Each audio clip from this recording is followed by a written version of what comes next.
गलत आदत। अकबर बीरबल की कहानी। एक वक्त की बात है, बादशाह अकबर किसी एक बात को लेकर बहुत परेशान रहने लगे थे।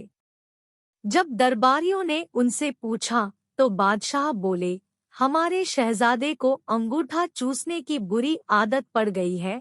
कई कोशिश के बाद भी हम उनकी यह आदत छुड़ा नहीं पा रहे हैं। बादशाह अकबर की परेशानी सुनकर किसी दरबारी ने उन्हें एक फकीर के बारे में बताया, जिसके पास हर मर्ज का इलाज था। फिर क्या था, बादशाह ने उस फकीर को दरबार में आने का निमंत्रण दिया।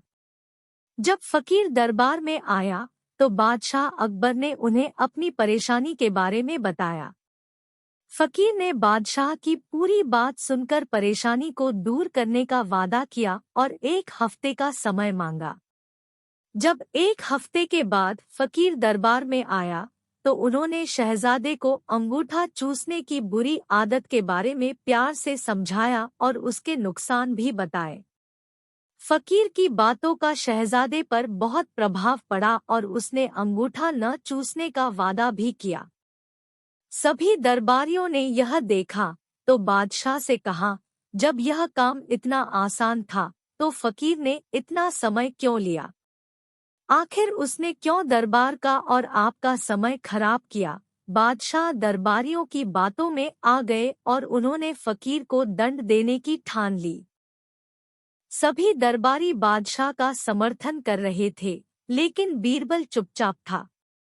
बीरबल को चुपचाप देख अकबर ने पूछा, तुम क्यों शांत हो बीरबल? बीरबल ने कहा, जहांपनाह गुस्ताखी माफ हो, लेकिन फकीर को सजा देने के स्थान पर उन्हें सम्मानित करना चाहिए और हमें उनसे सीखना चाहिए।